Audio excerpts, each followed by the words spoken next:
Hello, good morning, जोहार, मैं संजय और आप देख रहे हैं न्यूज झारखंड। समय हो चला है झारखंड की खबरों को जानने का, उनसे अपडेट होने का। तो चलिए जानते हैं आज की झारखंड के 25 मुख्य बड़ी खबरों को। उससे पहले अगर आप न्यूज झारखंड चैनल पर नए हैं तो इस चैनल को सब्सक्राइब करके बेल आइकन प्रेस कर दीजिए, जिससे आपके पास झारखंड की हर एक छोटी बड़ी खबर का अपडेट आप तक पहुंचता रहे। तो चलिए शुरुआत करते हैं आज की पहली और महत्वपूर्ण बड़ी खबर से।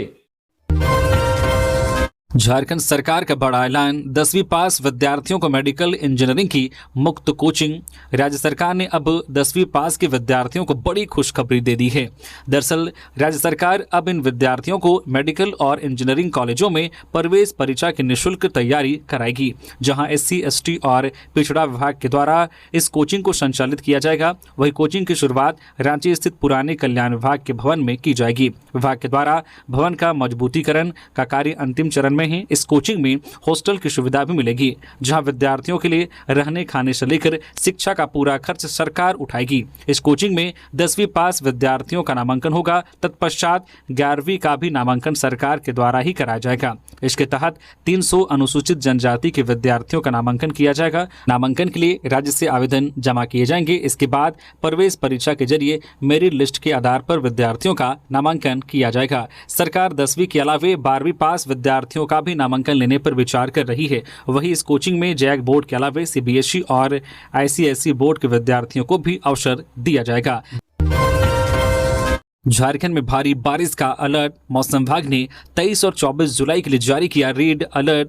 भारत मौसम विज्ञान विभाग ने झारखंड में 23 और 24 जुलाई को भारी बारिश का रेड अलर्ट जारी कर दिया है। मौसम विभाग ने कहा है कि 2 दिन तक भारी से अत्यंत भारी बारिश होगी। रांची स्थित मौसम केंद्र ने कहा है कि झारखंड में 23 और 24 जुलाई को एक बार फिर मौसम का मिजाज बदलने वाला है। मौसम विभाग ने रविवार को एक स्पेशल बुलेटिन जारी करके कहा है कि राज्य के विभिन्न क्षेत्रों में भारी से अत्यंत भारी वर्षा हो सकती है। इसकी वजह से 23 और 24 को सामान्य जनजीवन, खेती और यातायात पर बड़ा असर पड़ सकता है। 23 जुलाई को सिमडेगा, गुमला, लोहरदगा, लातेहार, देवघर, जमुई, दुमका, गोड्डा, पाकुड़ और साहिबगंज जिलों में कहीं कहीं भारी वर्षा की संभावना है। इसी तरह 24 जुलाई को पश्चिमी सिंहभूम, पूर्वी सिंहभूम और सरायकेला खरसावां जिले में कहीं कहीं अत्यंत भारी बारिश हो सकती है। इसके अलावा बोकारो, धनबाद, देवघर, जमुई, दुमका, गोड्डा, पाकुड़ और साहिबगंज जिले में भी भारी वर्षा का खतरा है। इन जिलों में तेज हवाएं 30 से 40 किलोमीटर प्रति घंटे की रफ्तार से हवाएं चल सकती है, जिससे पेड़ों के गिरने, बिजली आपूर्ति बाधित होने और जल जमाव जैसी समस्याएं उत्पन्न हो सकती है, जिससे लोगों को सावधान और सतर्क रहने की सलाह दी गई है। 3 अगस्त को 5 राज्यों में भाकपा माओवादी ने किया बंद का ऐलान। पुलिस की कार्रवाई का विरोध। प्रतिबंधित नक्सली संगठन भाकपा माओवादी की ओर से झारखंड, बिहार सहित 5 राज्यों में बंद का ऐलान किया गया है। 3 अगस्त को भाकपा माओवादियों के द्वारा झारखंड, बिहार, उत्तरी छत्तीसगढ़, पश्चिम बंगाल और असम बंद का ऐलान किया गया है। भारत के नक्सल प्रभावित राज्यों में केंद्रीय बलों के द्वारा लगातार नक्सलियों पर किए जा रहे प्रहार और एनकाउंटर के विरोध में नक्सलियों ने 3 अगस्त को झारखंड, बिहार, उत्तरी छत्तीसगढ़, पश्चिम बंगाल और असम बंद का ऐलान किया है। भारत की कम्युनिस्ट पार्टी माओवादी के पूर्वी रीजनल ब्यूरो के प्रवक्ता संकेत ने प्रेस रिलीज जारी कर बंद का ऐलान किया है। रिलीज में बताया गया है कि विवेक सहित हमारे 8 माओवादियों की हत्या और ऑपरेशन कागार के तहत जारी फांसीवादी और दमन के विरोध में 3 अगस्त 2025 को एक दिवसीय बिहार, झारखंड, उत्तरी छत्तीसगढ़, पश्चिम बंगाल और असम बंद को सफल करेंगे। नक्सलियों ने बंद का ऐलान तो किया ही है, साथ ही अपने मृत समर्थकों और नक्सली कैडरों की याद में पूरे देश में स्मृति सभा आयोजित करने की बात कही है। इसके लिए जगह जगह अपने अंडरग्राउंड समर्थकों को बैठक करने का भी निर्देश दिया है। सितंबर से पूरे राज्य में लागू होगी स्मार्ट PDS योजना। झारखंड के सभी 24 जिलों में सितंबर माह से स्मार्ट PDS योजना लागू हो जाएगी। इसको लेकर खाद्य आपूर्ति विभाग ने तैयारी शुरू कर दी है। 1 सितंबर से इस योजना को शुरू करने की तैयारी चल रही है। झारखंड में राष्ट्रीय खाद्य सुरक्षा अधिनियम से जुड़े 2 करोड़ 63 लाख लाभुक हैं। इस योजना के शुरू होने के बाद से राष्ट्रीय खाद्य सुरक्षा अधिनियम के तहत जैसे ही लाभुकों को अनाज मिलेगा, केंद्र सरकार तक यह सूचना योजना पहुंच जाएगी। इससे केंद्र को पता रहेगा कि झारखंड में कितने लाभुकों को कितनी मात्रा में कब और किस दिन अनाज मिला है। फिलहाल राज्य के 6 जिलों में स्मार्ट पीडीएस योजना चल रही है। केंद्र सरकार ने फरवरी माह में पायलट प्रोजेक्ट के तहत खुंटी से यह योजना शुरू की थी। इसकी सफलता के बाद चतरा, गुमला, कोडरमा, लातेहार व सिमडेगा में भी अप्रैल माह से स्मार्ट पीडीएस योजना शुरू की गई। स्मार्ट पीडीएस योजना के तहत अनाज वितरण के साथ साथ एफसीआई गोदाम से जो है एसएफसी के गोदाम तक अनाज पहुंचाने और वहां से पीडीएस दुकानों तक अनाज ले जाने की रियल टाइम जानकारी भी केंद्र को मिलती रहेगी। इस योजना के तहत केंद्र सरकार की ओर से पीडीएस दुकानों में ई पोस्ट मशीन भी उपलब्ध कराई गई है। इसमें ऐसा सॉफ्टवेयर डाला गया है जिससे पूरी व्यवस्था पर नजर रखी जाएगी। इससे अनाज वितरण और परिवहन में पूरी पारदर्शिता रहेगी। केंद्र की राज्यों से भेजी जाने वाली रिपोर्ट पर भी निर्भरता कम होगी। इससे यह भी पता चल जाएगा कि पीडीएस दुकानदार समय पर अनाज का वितरण कर रहे हैं या नहीं। साथ ही दुकानदारों की मनमानी पर भी रोक लगेगी। आज सोमवार को होगा कांग्रेस का जनता दरबार। स्वास्थ्य मंत्री इरफान अंसारी सुनेंगे जनता की समस्याएं। राज्य की राजधानी रांची में आज सोमवार को कांग्रेस पार्टी द्वारा जनता दरबार का आयोजन किया जाएगा। इस दरबार में झारखंड के स्वास्थ्य मंत्री डॉक्टर इरफान अंसारी लोगों की समस्याएं सुनेंगे और समाधान का आश्वासन देंगे। जनता दरबार रांची स्थित कांग्रेस भवन में आयोजित किया जाएगा, जिसकी शुरुआत दोपहर 2:30 बजे से होगी। इस कार्यक्रम में आम जनता के साथ साथ कांग्रेस के कार्यकर्ता और पदाधिकारी भी अपनी समस्याएं और शिकायतें मंत्री के समक्ष रख सकेंगे। जनता दरबार का उद्देश्य लोगों की शिकायतों को सीधे सरकार तक पहुंचाना है और संगठन स्तर पर भी संवाद को मजबूत करना है। पार्टी सूत्रों के मुताबिक यह नियमित कार्यक्रम है जिसमें मंत्री इरफान अंसारी जनता और कार्यकर्ताओं से सीधा संवाद करते हैं। कांग्रेस नेताओं का कहना है कि ऐसे आयोजनों से पार्टी को जनता से जुड़ने और उनकी वास्तविक परेशानियों को समझने में मदद मिलती है। झारखंड बनेगा माइनिंग टूरिज्म का हब। भारत की पहली खनन पर्यटन परियोजना का MOU आज झारखंड एक ऐतिहासिक पहल की ओर बढ़ रहा है, जहां पर्यटन और खनन के मेल से भारत की पहली माइनिंग टूरिज्म परियोजना की शुरुआत होने जा रही है। इस पहल के तहत झारखंड पर्यटन विकास निगम JTDC और सेंट्रल कोलफील्ड्स लिमिटेड सीसेल के बीच एक समझौता ज्ञापन MOU पर हस्ताक्षर किए जाएंगे। यह विशेष समारोह आज सोमवार 21 जुलाई 2025 को प्रोजेक्ट भवन रांची के प्रथम तल स्थित कॉन्फ्रेंस हॉल में सुबह 11 बजे आयोजित होगा। इस कार्यक्रम में झारखंड सरकार के माननीय मंत्री श्री सुदिव्य कुमार मुख्य अतिथि के रूप में उपस्थित रहेंगे। इस अवसर पर राज्य सरकार, JTDC और CCL के कई वरिष्ठ अधिकारी भी मौजूद रहेंगे। यह परियोजना न केवल झारखंड की खनिज विरासत को एक नया आयाम देगी, बल्कि राज्य को थीमेटिक और सतत पर्यटन के क्षेत्र में एक अग्रणी स्थान भी दिलाएगी। 108 एम्बुलेंस कर्मचारियों का फूटा आक्रोश। सम्मान फाउंडेशन पर गंभीर आरोप। 28 जुलाई से राज्यव्यापी हड़ताल की चेतावनी। झारखंड प्रदेश एम्बुलेंस कर्मचारी संघ और सम्मान फाउंडेशन के बीच विवाद गहराता जा रहा है। रविवार को पलामू जिले में आयोजित 108 एम्बुलेंस कर्मचारियों के दस्तावेज सत्यापन कार्यक्रम के दौरान कर्मचारियों ने जमकर विरोध प्रदर्शन किया। संघ ने सम्मान फाउंडेशन पर श्रम कानूनों के उल्लंघन और कर्मचारियों को धमकाने का गंभीर आरोप लगाया है। संघ के अनुसार 26 जून 2025 को संस्था और कर्मचारी संघ के बीच कुल 9 बिंदुओं पर आपसी समझौता हुआ था, जिसमें कर्मचारियों को PF, ESIC जैसी सुविधाएं और लेबर एक्ट के तहत औपचारिक नियुक्ति देने की बात शामिल थी। साथ ही यह भी तय हुआ था कि दस्तावेजों का सत्यापन सिविल सर्जन की अध्यक्षता में होगा। लेकिन संघ का आरोप है कि अब तक संस्था ने इन किसी भी बिंदु को लागू नहीं किया है। उल्टा संस्था द्वारा कर्मचारियों से जबरन नियुक्ति पत्र पर हस्ताक्षर करवाए जा रहे हैं, जो लेबर एक्ट के खिलाफ है। PF और ESIC से जुड़ी कोई भी जो प्रक्रिया पूरी नहीं की गई है। संघ ने चेतावनी दी है कि यदि मांगे नहीं मानी गई तो 22 जुलाई को एक दिवसीय धरना प्रदर्शन के बाद 28 जुलाई से पूरे झारखंड में एम्बुलेंस सेवा ठप कर दी जाएगी। DC के निर्देश पर फूड सेफ्टी टीम ने की छापेमारी। मटन बेचने वाले दुकान पर कार्रवाई। उपायुक्त सह जिला दंडाधिकारी देवघर नमन प्रियेश लकड़ा के निर्देशानुसार फूड सेफ्टी टीम द्वारा विशेष छापेमारी अभियान चलाया जा रहा है। इसी कड़ी में कुंडा स्थित जो है नव्या भोजनालय अट्ठेकी में मटन बिक्री करने वाली एक दुकान पर कार्रवाई करते हुए मटन को नष्ट किया गया। ज्ञात हो कि राज्य के श्रावणी मेला 2025 के अवसर पर 1 माह तक मेला क्षेत्र अंतर्गत सभी पशुवध, मांस, मछली, मुर्गा आदि की बिक्री पूर्णतः प्रतिबंधित रहेगी।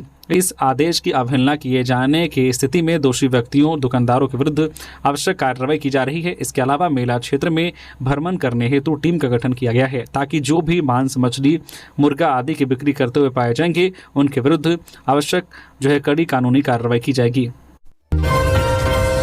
गोड्डा में शादी की खुशियां मातम में बदली। बारात में चाकू मारकर युवक की हत्या दोनों पक्षों में हुई थी कहासुनी।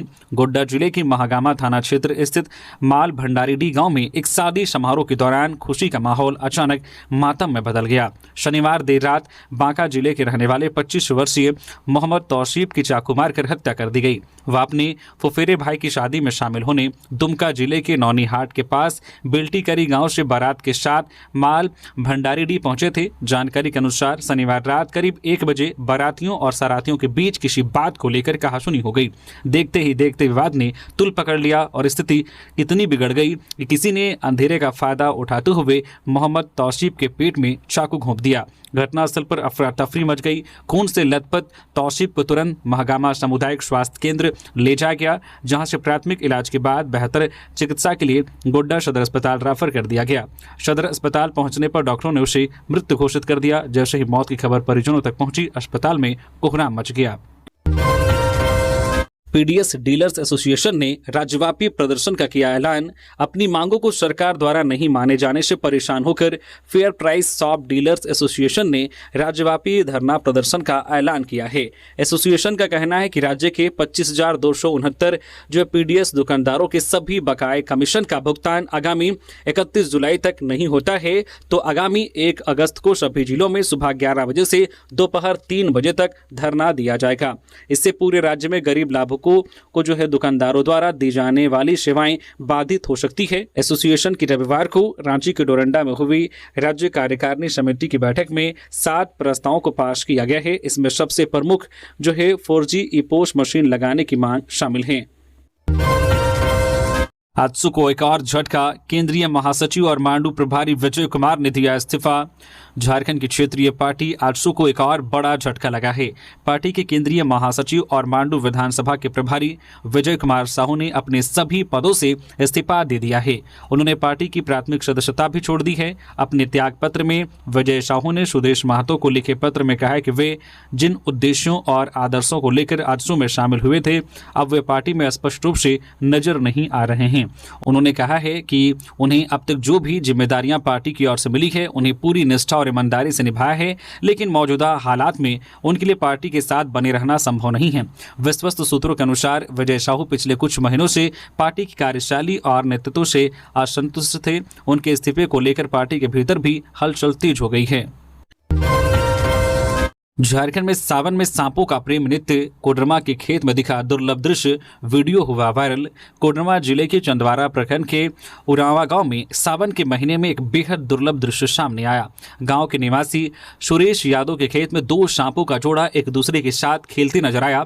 सांपों को एक दूसरे के चारों ओर लहराते और ऊंचाई की ओर उठते हुए देख ग्रामीणों की भीड़ जुट गई। यह दृश्य लगभग 30 मिनट तक चलता रहा। मौके पर मौजूद लोगों ने इस अद्भुत दृश्य को अपने मोबाइल कैमरे में रिकॉर्ड कर लिया। वीडियो कुछ ही समय में सोशल मीडिया पर वायरल हो गया और लोगों के बीच यह चर्चा का विषय बन गया। सांपों की गतिविधि किसी फिल्मी सीन से कम नहीं लग रही थी, जिसे देख ग्रामीणों ने आश्चर्य और रोमांच दोनों का अनुभव किया। कई ग्रामीणों ने इस दृश्य को धार्मिक भावना से जोड़ते हुए कहा है कि सावन के पवित्र महीने में इस तरह का दृश्य भगवान शिव का आशीर्वाद है। कुछ लोगों ने इसे शिव-नाग संबंध का प्रतीक माना और खेत में पूजा अर्चना भी की। सावन में नागों से जुड़े ऐसे दृश्य ग्रामीण मान्यताओं में शुभ माने जाते हैं।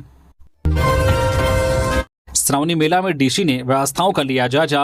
होल्डिंग्स पॉइंट्स पर श्रद्धालुओं की सुविधा का पूरा इंतजाम रखने का निर्देश। श्रावणी मेला 2025 के 10वें दिन रविवार को उपायुक्त सह जिला दंडाधिकारी नमन प्रियेश लकड़ा ने दूसरी सोमवारी को लेकर संपूर्ण मेला क्षेत्र अंतर्गत पड़ने वाले रूट लाइन व विभिन्न स्थानों पर बनाए गए होल्डिंग्स पॉइंट्स का निरीक्षण किया। इसके अलावा निरीक्षण के क्रम में उपायुक्त श्री ने संबंधित विभाग के अधिकारियों की टीम के साथ कालीबाड़ी, सिंघवा, चमारीडी, कुमैठा स्टेडियम, नंदन पहाड़, शिल्पग्राम मोड़ से नंदन पहाड़ रिंग रोड के अलावा बरमसिया, सरकार भवन से बीएड कॉलेज, तिवारी चौक, शिवराम झा चौक, नेहरू पार्क, बीएन झा पथ, Jalsar park, Baghmara bus stand में श्रद्धालुओं की सुविधाओं को लेकर किए गए विभिन्न इंतजामों की वस्तु स्थिति से अवगत हुए।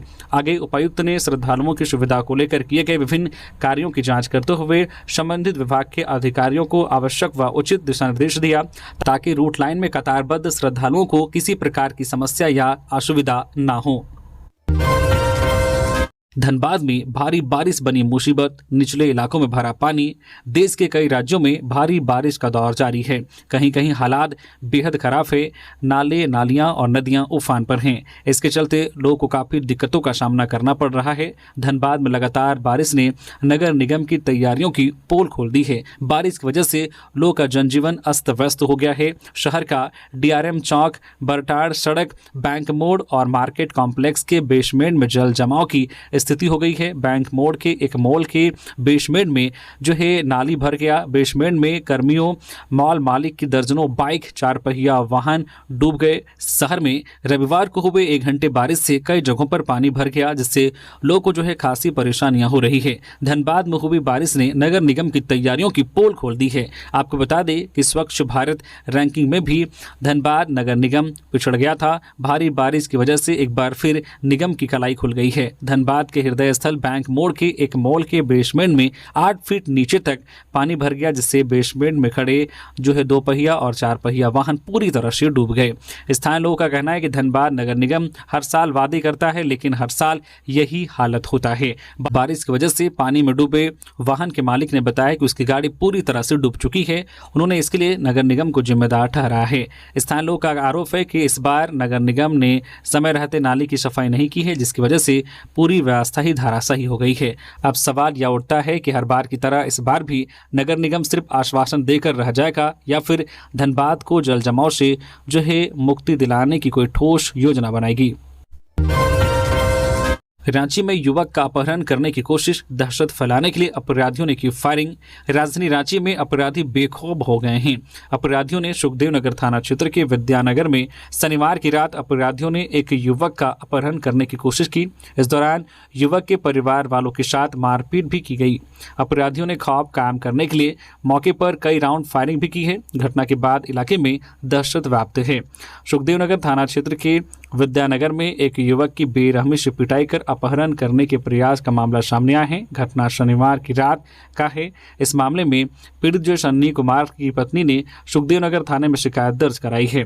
थाने में दिए गए आवेदन में फायरिंग करने वाले अपराधियों के बारे में भी जानकारी दी गई है।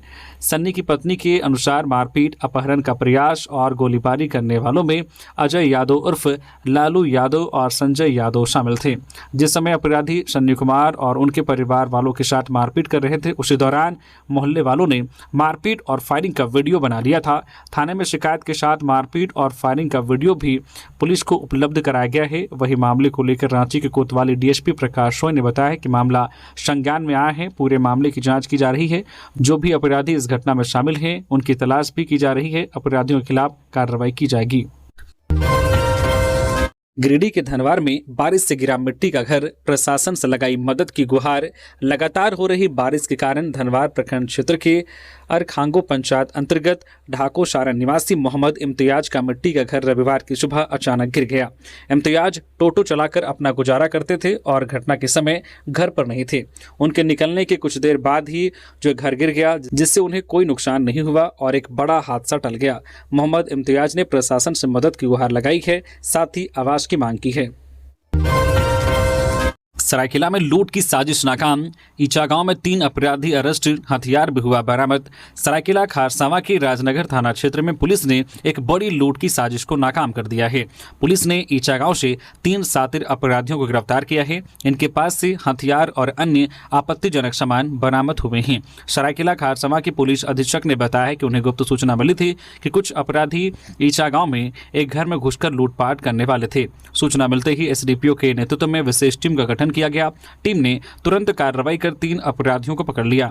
गिरफ्तार अपराधियों में वीरेंद्र सिंह जो है कुंतिया, पिंटू कुमार, रक्षित और आकाश हेम्ब्रम शामिल हैं। इनके पास से एक अवैध देसी पिस्तौल, 9 mm की एक जिंदा गोली, 4 मोबाइल फोन, एक जो है एयरपोर्ट, एक चिल्लम और घटना में प्रयुक्त मोटरसाइकिल, स्प्लेंडर मोटरसाइकिल बरामद की गई है। पूछताछ में पता चला है कि ये तीनों पहले भी कई जो है आपराधिक मामलों में शामिल रह चुके हैं। झारखंड हाईकोर्ट और सुप्रीम कोर्ट के निर्देश, सूचना आयुक्तों के सभी खाली पद जल्द भरे जाएं। झारखंड में सूचना आयुक्तों की नियुक्ति के लिए बड़ी खबर है, जहां इनकी नियुक्ति के लिए फिर से आवेदन आमंत्रित किए जाएंगे। मुख्यमंत्री हेमंत सोरेन ने कार्मिक विभाग को इससे जुड़े निर्देश दे दिए हैं। बता दें कि पिछले साल जून 2024 में राज्य सरकार ने मुख्य सूचना आयुक्त और 6 सूचना आयुक्तों के पद के लिए आवेदन मांगे गए थे, लेकिन अब तक इसकी प्रक्रिया पूरी नहीं हो सकी है। इस नियुक्ति के लिए झारखंड हाईकोर्ट और सुप्रीम कोर्ट ने भी राज्य सरकार को कार्रवाई तेज करने के निर्देश दिए हैं। राज्य सूचना आयोग में एक मुख्य सूचना आयुक्त और 6 सूचना आयुक्तों के पद खाली हैं। इसका सीधा असर यह हुआ है कि 8 मई 2020 से आयोग में अपील और शिकायतों पर सुनवाई पूरी तरह से बंद है। उस समय तक आयोग में लगभग 7,669 अपील और 71 शिकायतें लंबित थी।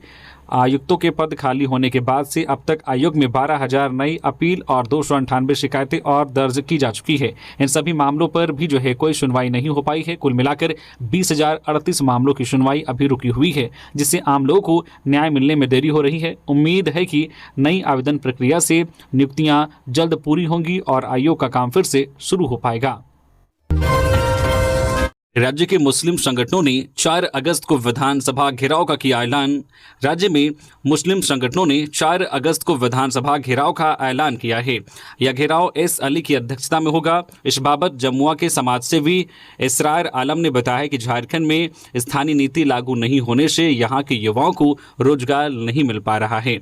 13 अनुसूचित जिलों में पिछड़ा वर्ग को आरक्षण नहीं मिलने से सरकारी नौकरियों में उनकी भागीदारी नहीं हो पा रही है। मुस्लिम समाज के न्याय, अधिकार, शिक्षा, रोजगार और विकास से जुड़े मुद्दे अब तक अनसुलझे हैं। राज्य में 68 से ज्यादा मॉब लिंचिंग की घटनाएं हो चुकी हैं। इसके बावजूद मॉब लिंचिंग विधेयक 2021 में संशोधन कर अब तक लागू नहीं किया गया। फाजिल और बीएड डिग्रीधारी अभ्यर्थियों को माध्यमिक आचार्य उर्दू पद की बहाली से बाहर कर दिया गया। जैक ने मदरसा आलिम और फाजिल डिग्री की परीक्षा लेने से इनकार कर दिया। सरकार रांची विश्वविद्यालय से परीक्षा कराने के बजाय टाल मटोल कर रही है। माध्यमिक विद्यालयों में 4401 उर्दू शिक्षक पदों में से बचे 3712 पदों को वर्ष 2013 और 2016 में टेट पास अभ्यर्थियों से भरने के बजाय पद सरेंडर किए जा रहे हैं। इन सभी मुद्दों को लेकर 19 सूत्री मांगों के समर्थन में विधानसभा घेराव किया जाएगा। गिरिडीह से भी बड़ी संख्या में लोग शामिल होंगे। रांची से 13 साल का बच्चा लापता, 16 जुलाई को रात को घर से निकला था। मिलने पर इस नंबर पर दे सूचना। रांची के रिंग रोड के नेवरी का रहने वाला एक बच्चा 16 जुलाई से लापता है। बच्चे की पहचान 13 वर्षीय मिथिलेश कुमार के रूप में हुई है। मिथिलेश कुमार के पिता 33 वर्षीय फूलचंद्र साव ने बताया कि मिथिलेश कुमार 16 जुलाई की शाम करीब 7:38 पर घर से साइकिल से निकला था, जिसके बाद से वह अभी तक घर नहीं आया है। फूलचंद्र साव ने मेसरा थाने में शिकायत दर्ज कराई है। उन्होंने अपने बेटे मिथिलेश कुमार की जानकारी मिलने पर मोबाइल नंबर 9665095592 पर संपर्क करने का अनुरोध किया है। रांची में रिम्स 2 निर्माण को लेकर गहराया विवाद। मामले में हुई समाजसेवी दयामनी बारला की एंट्री। रांची के कांके प्रखंड के नगड़ी में रिम्स बनाने की घोषणा के साथ ही विवाद शुरू हो गया है। जिन आदिवासी मूलवासी किसानों की जमीन अधिग्रहण कर रिम्स 2 का निर्माण होना है, उसका विरोध पूर्व में कांग्रेस के कार्यकारी प्रदेश अध्यक्ष बंधु तिर्की कर चुके हैं, जबकि स्वास्थ्य मंत्री डॉक्टर इरफान अंसारी हर हाल में नगड़ी में ही रिम्स 2 बनाने की बात कहते रहे हैं। झारखंड की राजधानी रांची से कुछ ही किलोमीटर की दूरी पर नगड़ी में प्रस्तावित रिम्स 2 का विरोध कर रहे ग्रामीणों को रविवार को प्रखर महिला आंदोलनकारी दयामनी बारला का भी साथ मिल गया है। झारखंड के प्रखर आदिवासी आंदोलनकारी एवं समाजसेवी दयामनी बारला के नेतृत्व में सैकड़ों की संख्या में नगड़ी के किसान विधानसभा में कांग्रेस विधायक दल के उपनेता साहब खिजरे विधायक राजेश कच्छप के घर पहुंचे।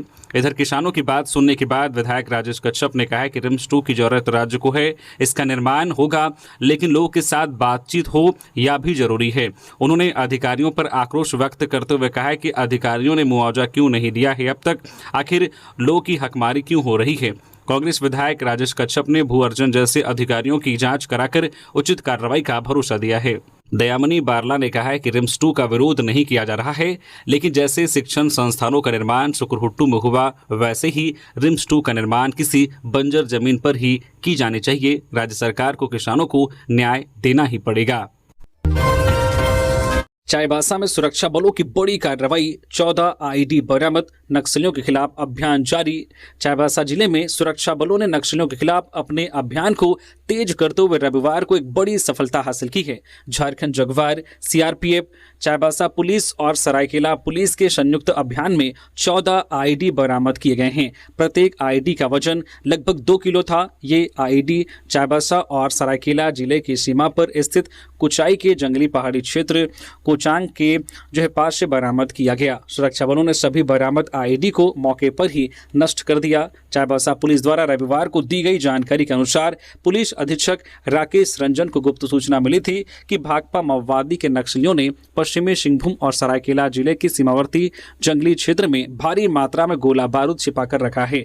इस गोला बारूद का उपयोग सुरक्षा बलों को निशाना बनाने के लिए किया जाना था। इस सूचना के आधार पर सुरक्षा बलों ने तुरंत एक विस्तृत सर्च अभियान शुरू किया, जिसके परिणाम स्वरूप इन 14 आईडी को बरामद कर दिया है। सुरक्षा बलों द्वारा भाकपा माओवादी संगठन के शीर्ष नेताओं और उनके दस्ते के सदस्यों के खिलाफ लगातार अभियान चलाया जा रहा है। इसके साथ ही 14 आईडी के साथ ही देसी hand grenade, ammonium nitrate powder, पटाखा पाउडर बरामद किया गया है, जिसे सुरक्षा के दृष्टिकोण से उसी स्थान पर बम निरोधक दस्ते की मदद से नष्ट कर दिया गया है। इस संबंध में आगे की कार्रवाई की जा रही है।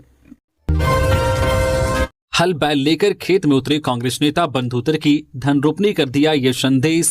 झारखंड के पूर्व शिक्षा मंत्री एवं प्रदेश कांग्रेस के कार्यकारी अध्यक्ष बंधु तिर्की रविवार को अपने पैतृक गांव बनहोरा में अन्नदाता किसान की भूमिका में नजर आए। पूर्व शिक्षा मंत्री बंधु तिर्की सुबह सुबह हल बैल के साथ अपने खेत में पहुंच गए। धान के बिचड़े की रोपनी से पहले बंधु तिर्की ने हल बैल की मदद से अपने पानी भरे खेत में कादो किया और उसके बाद उन्होंने धान की रोपनी की। इस दौरान पूर्व मंत्री घंटों अपने खेत में पसीना बहाते हुए नजर आए। बता दें कि यह पहला मौका नहीं है कि जब बंधु तिर्की धन रोपनी करते नजर आए हों। हर साल वो अपने पैतृक गांव में अपने खेत में खुद धन रोपनी करते हैं। धन रोपनी के बाद पूर्व शिक्षा मंत्री ने कहा है कि पारंपरिक तरीके से खेती के साथ जुड़े रहना और उसे बढ़ावा देना उनकी सोच का हिस्सा है। बंधु तिर्की ने कहा है कि उनका मानना है कि आधुनिकता की दौर में बदलाव जरूरी है, पर अपनी जमीन और परंपरा से जुड़ाव उससे भी ज्यादा जरूरी है। उन्होंने कहा कि खेत खलिहान से ही समृद्ध झारखंड के निर्माण का रास्ता प्रशस्त होता है। हमारी मिट्टी और इस मिट्टी की उपज ही हमारे जीवन का मूल आधार है। इसके बगैर मनुष्य का जीवन रहना असंभव है। अवैध संबंध के शक में पति की गला रेतकर फरार हुई पत्नी बच्चों को भी साथ ले गई। सरायकेला खारसावां जिले से एक दिल दहला देने वाली घटना सामने आई है, जहां एक महिला ने अपनी पति की हत्या कर दी और बच्चों को लेकर फरार हो गई। घटना आदित्यपुर थाना क्षेत्र के सदबहिनी धीरजगंज इलाके की है। मिली जानकारी के मुताबिक मृतक की पहचान गिरिडीह निवासी राजेश कुमार चौधरी के रूप में हुई है, जो कोलाबिरा स्थित डीडी स्टील में लैब टेक्नीशियन के पद पर कार्यरत थे। राजेश हाल ही में 14 जुलाई को अपनी पत्नी और बच्चों के साथ किराए के मकान में रहने आए थे। पड़ोसियों के अनुसार पति पत्नी के बीच अक्सर झगड़ा होता था। बताया गया कि 17 जुलाई को उनके घर कोई मेहमान भी आया था। राजेश ने उसी दिन दुकानदार से पनीर खरीदा था और कहा था कि उसका साला आया है। इसके बाद से राजेश दिखाई नहीं दिया। शनिवार को जब घर से बदबू आने लगी तो पड़ोसियों को शक हुआ। दरवाजा खोलने पर देखा कि राजेश का शव खून से लथपथ पड़ा है। सूचना मिलने पर पुलिस मौके पर पहुंची और छानबीन शुरू कर दी है। आशंका है कि पत्नी ने अवैध संबंध के शक में उसने पति की गला रेतकर हत्या कर दी और शव को जलाने की कोशिश भी की। वारदात के बाद वह बच्चों को लेकर फरार हो गई है। पुलिस पूरे मामले की जांच कर रही है। शिक्षक संघ ने मांगों को लेकर निकाली जन समर्थन रैली, मंत्री सुदिव्य कुमार को सौंपा ज्ञापन। झारखंड राज्य अराजपत्रित प्रारंभिक शिक्षक संघ की गिरिडीह जिला इकाई ने रविवार को जिला अध्यक्ष मुन्ना प्रसाद कुशवाहा के नेतृत्व में जन समर्थन रैली का आयोजन किया। यह रैली झारोटेफ राज्य इकाई के आह्वान पर आयोजित की गई, जिसमें 3 सूत्री मांगों को लेकर राज्य के मंत्री शाह गिरिडीह विधायक सुदिव्य कुमार सोनू को ज्ञापन सौंपा गया। रैली की शुरुआत वानंचल कॉलेज मैदान से हुई, जहां सैकड़ों सरकारी कर्मी बाइक रैली के माध्यम से मंत्री आवास पहुंचे। इस अवसर पर मंत्री सोनू का स्वागत बुक्के भेंट कर किया गया। ज्ञापन के माध्यम से 3 प्रमुख मांगे रखी गई। अन्य राज्य कर्मियों की तरह शिक्षकों को भी एमएससीपी का लाभ दिया जाए। वही राज्य के सभी कर्मियों की सेवानिवृत्ति आयु 62 वर्ष की जाए। केंद्रीय कर्मचारियों की तर्ज पर राज्य कर्मचारियों को भी शिशु शिक्षा भत्ता प्रदान किया जाए। इस अवसर पर जिला एवं प्रखंड स्तर के सैकड़ों शिक्षकों ने भाग लिया। रैली शांतिपूर्ण एवं व्यवस्थित रूप से संपन्न हुई और कर्मियों ने उम्मीद जताई है कि सरकार इन न्यायोचित मांगों पर जल्द सकारात्मक निर्णय लेगी। रांची में ऑटो व रिक्शा के लिए रूट होगा निर्धारित, मिलेगी जाम से मुक्ति। रांची नगर निगम क्षेत्र में ऑटो और रिक्शा का परिचालन जल्द ही दुरुस्त किया जाएगा। नगर निगम के प्रशासक सुशांत गौरव ने बताया कि ट्रैफिक कोऑर्डिनेशन कमेटी की बैठक बुलाई जाएगी, जिसमें सभी स्टेक होल्डर्स की भागीदारी सुनिश्चित की जाएगी। वर्तमान में नगर निगम क्षेत्र के प्रमुख मार्गों पर ऑटो और रिक्शा का परिचालन हो रहा है, जिसके कारण कई स्थानों पर जाम की समस्या उत्पन्न हो रही है। रेलवे प्रशासन का कड़ा कदम, स्टेशन ट्रेनों में सामान बेचते समय लगाना होगा QR कोड वाला आई कार्ड। रेलवे स्टेशन व ट्रेनों में खान पान की गुणवत्ता पर निगरानी बढ़ाने तथा अवैध वेंडिंग पर अंकुश लगाने के लिए वेंडरों व दुकानदारों को मानकीकृत पहचान पत्र दिया जाएगा। आई कार्ड पर लगे QR कोड को स्कैन करते ही वेंडर का पूरा विवरण स्क्रीन पर आ जाएगा। कोई भी वेंडर बिना आई कार्ड के ट्रेन या स्टेशन परिसर में खान पान की सामग्री नहीं बेच सकेगा। इस व्यवस्था से खाद्य सामग्री की गुणवत्ता को लेकर जिम्मेदारी सीधे तय हो सकेगी। केंद्र सरकार बिहार में संवैधानिक संस्थानों का दुरुपयोग कर रही, मुख्यमंत्री हेमंत सोरेन। झारखंड के मुख्यमंत्री हेमंत सोरेन ने कहा है कि बिहार में केंद्र सरकार संवैधानिक संस्थानों का दुरुपयोग कर रही है। संसद का मानसून सत्र शुरू होने से पहले शनिवार को इंडिया गठबंधन की वर्चुअल बैठक में वे शामिल हुए।